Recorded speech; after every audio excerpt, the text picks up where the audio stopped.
Hello, hello! Today I will be featuring the Z-46, the upgrade from the Z-23, as I am doing the German DD line here. I might have to go back and cover the mask though, we'll see. I've had some issues with getting the replays on the mask to work because, well, there was a bunch of patches in between, so I think I'm gonna have to fiddle with an older client to get the mask to work.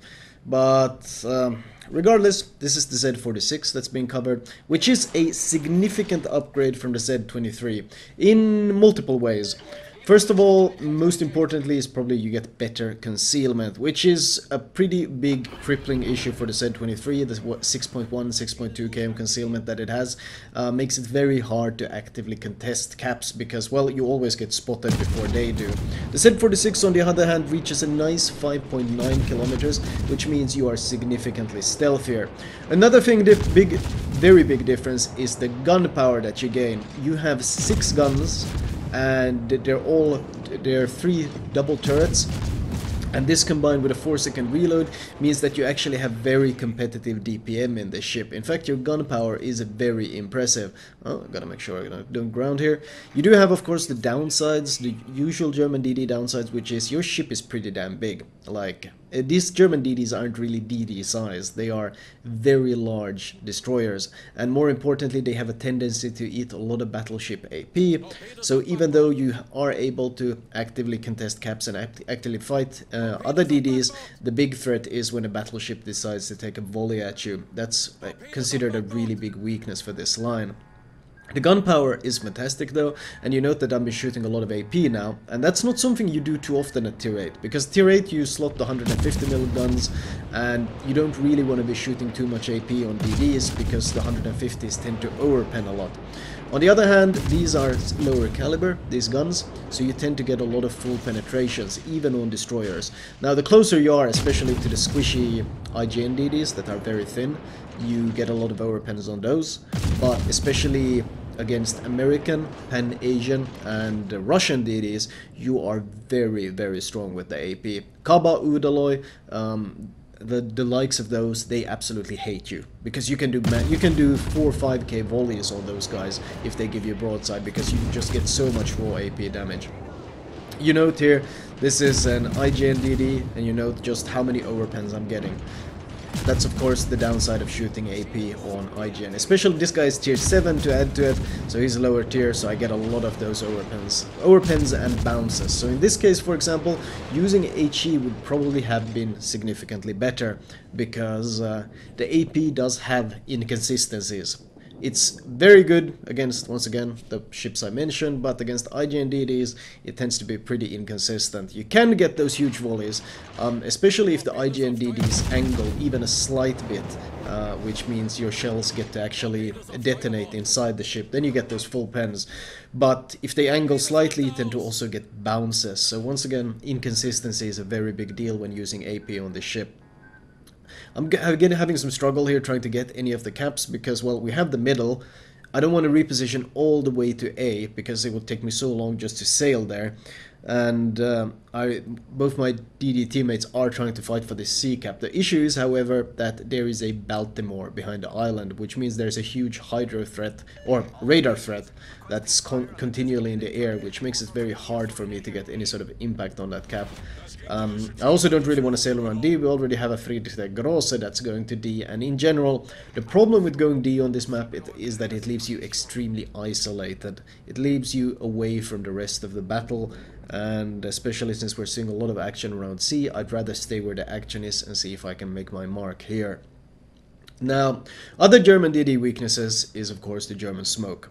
It has a very short duration, it has the long cooldown that smoke usually has, and honestly it's probably the worst smoke in the entire game, simply because of its extremely low duration while having a very long cooldown, which means most of the time you have up to like a minute of downtime with no smoke available. Even more, actually. I think it's cooldown something like 152. So if you're forced to leave your smoke, you're in an even worse situation.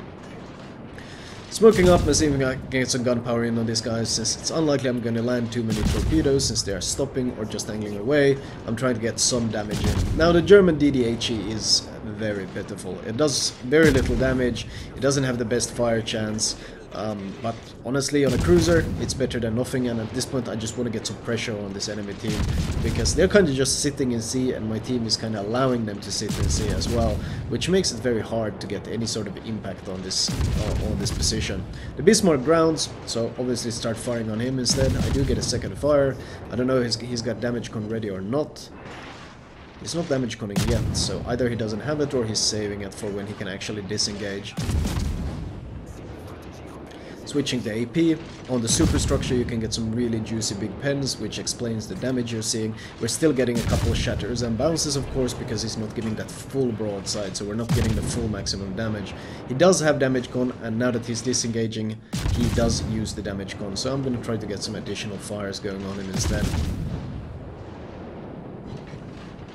Problem is, we are continually falling behind on points because the enemy has 2 caps and we have 1. Even worse is that my team is kind of giving up on A, which is a big issue because, well, they outnumber the enemy at A. My team outnumbers the enemy at A quite significantly. We have something like 5 ships there against 3-4, but they are still abandoning it. And that's a problem because now my team risks being completely boxed in, being surrounded from all sides, and I still am unable to really make any sort of mark on this cap because, well, we can't really get any kills, no one is getting any torpedo hits, and that Baltimore just hiding behind that island, it's such a good position for a radar cruiser, by the way. Going between B and C with the radar cruiser and just maintaining that position is such a nasty position. It collapses if you can push, if a battleship pushes it and just kills it, but if you're unable to make that push happen, if your team plays actively around you, then that radar position is just so nasty. And especially since you don't really know when the radar might hit, it makes it very iffy for DDs to push up. As you see, as soon as I push in, ta-da! Surprise radar! And now I'm forced to scramble pretty heavily. I have to get behind the island, I have to disengage, because I don't want to be here receiving all that incoming fire. I am speed boosting, trying to get behind the island, and of course I switch to AP, because I'm getting some full broadside from a cruiser, which means you can get some nice volleys, which I actually don't get at all. And he's angled enough that I have to switch to HE.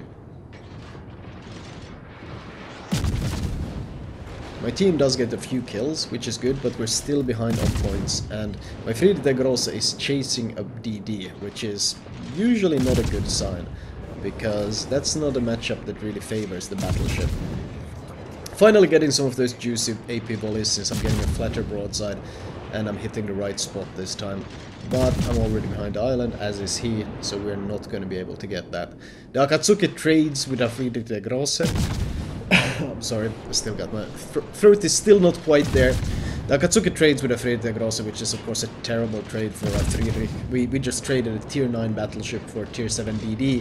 That was extremely low HP to begin with, because that was the DD that I shot earlier in the cap. So we traded like an 85k health battleship for a DD with 5k health that was 2 tiers lower. So in terms of trades, that was of course absolute garbage.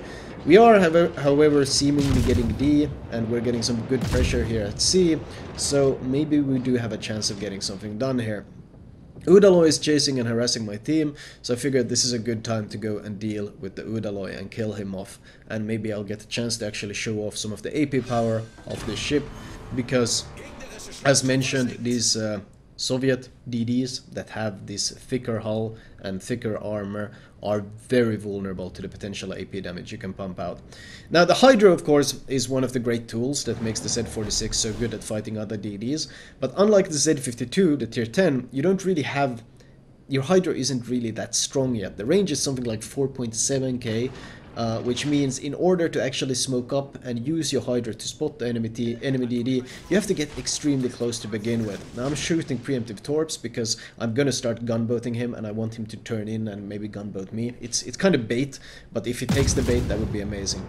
Notice broadside, we are shooting AP, and we should be able to start getting those big volleys now. There we go, huge volleys, and we're breaking his engine. He does take the bait and he turns in to fight me, which is surprising because I thought that was pretty obvious bait. You should never take this kind of fight, but he does do it, and he sails right into my torpedoes. In general, if you are a superior gunboat and someone who you consider an inferior gunboat starts shooting at you, then they usually got something in their pocket, because even the average player tends to know when they're outgunned. They tend to know when they're fighting someone who has better gunpowder. So they generally don't want to fight pure gunboats in the open unless they have an ace in the sleeve, like I did there. I already had torpedoes on the way before he even knew I was there.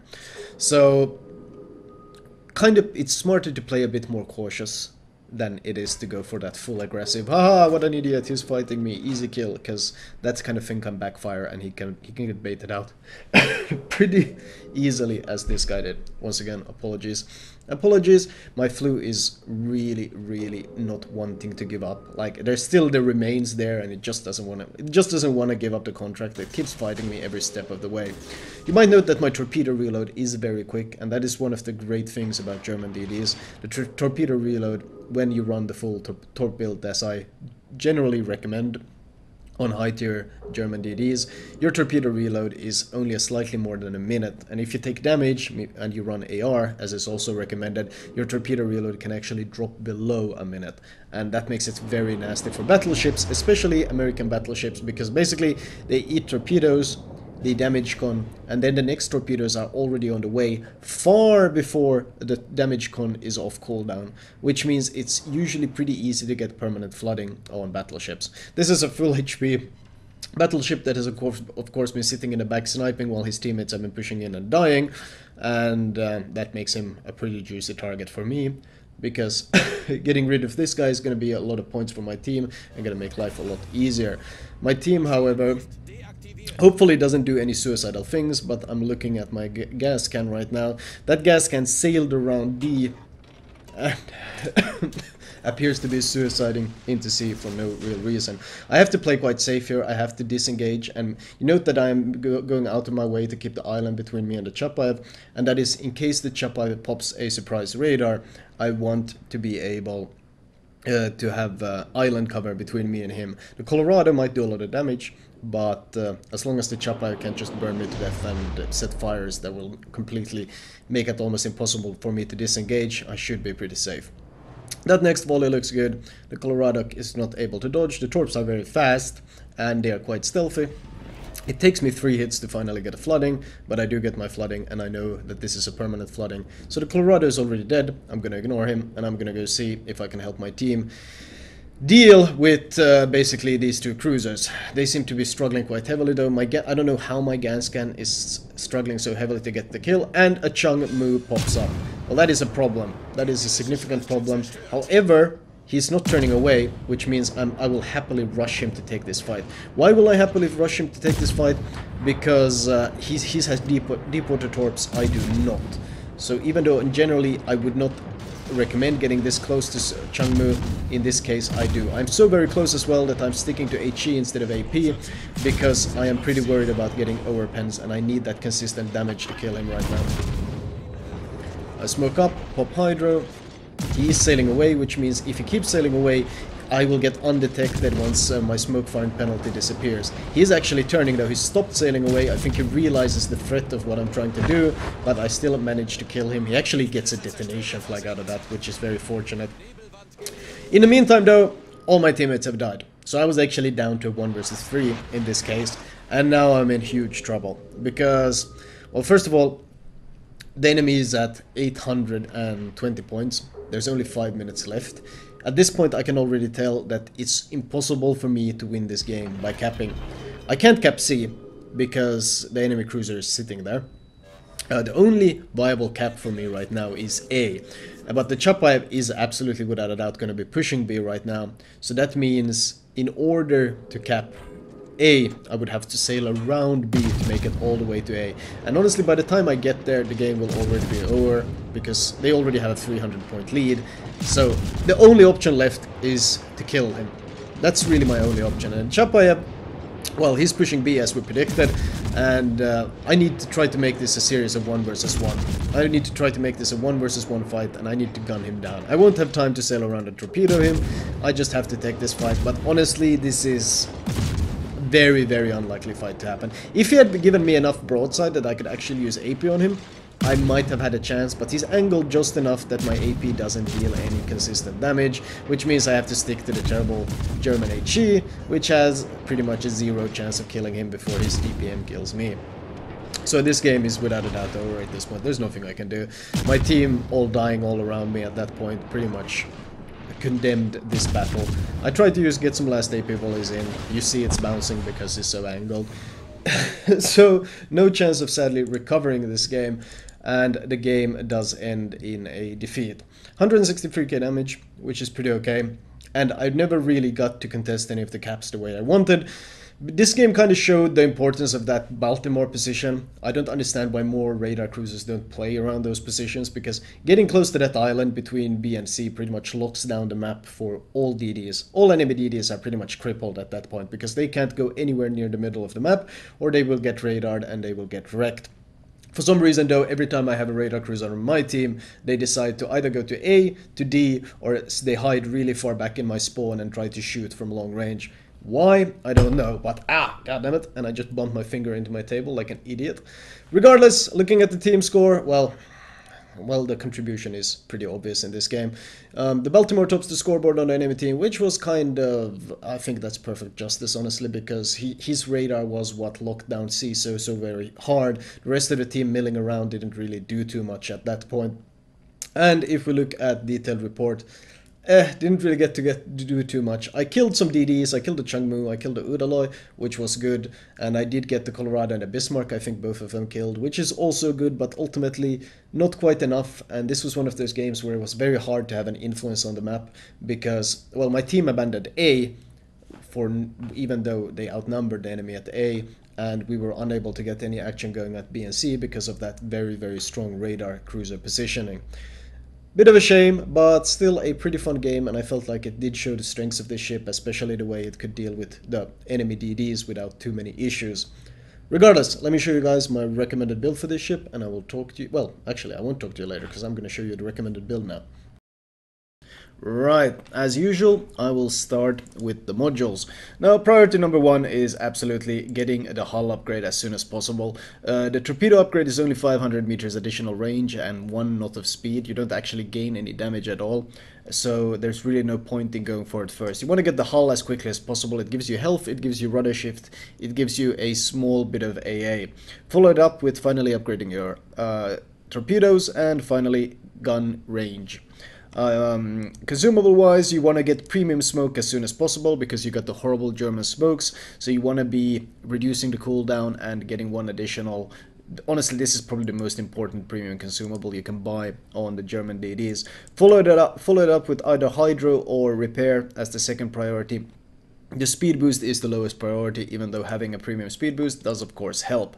Upgrade wise, torpedo and turret survivability, followed up with engine survivability. Speed boost is an option, but honestly, propulsion mod might even be more valuable. That's not to say it's bad running the speed boost module on it, but if you don't have enough of them, kind of like I do here, you don't really have enough to just throw 1 extra, it's not really a big loss at all. Better accuracy and better torpedo turret traverse. AA is pointless because you don't have defensive AA, and you don't need main battery because your turret traverse is already so good. Better rudder shift, followed up with concealment and torpedo reload. Now you can go both main battery mod and torpedo reload depending on which build you go for. Personally, I prefer the torpedo reload because the problem with main battery mod is if you get very low HP, this is not nearly as valuable because, well, you can only really shoot out of smokes. Gunboating in the open is quite risky in these German DDs, whereas torpedo tube mod is always going to be useful, which is why I prefer the torpedo reload build. But if you go to pure gunboat build, then main battery mod 3 is also an option, because once again, you have a lot of guns. You actually have 6 guns with a nice 4-second reload, so the gun potential does exist. Captain perks wise, preventive maintenance is the basic DD build, followed up with last stand, survivability expert, concealment expert. After this, I usually go for AR as the 12 pointer because it's so damn good, and as the 15 pointer I've gone for torpedo armament expertise. And well, the final 16 points I right now have in preventive or in priority target, but I'm not entirely certain I will keep it. Depending on how many points I get and when I get them, I might want to go for things like Superintendent, which is extremely useful because you have so many consumables and you are usually quite smoke starved when playing these ships. So getting Superintendent at some point would be very, very nice. Anyway, that was my Z-46 commentary and the captain build. I hope you guys enjoyed it, and I will talk to you guys later.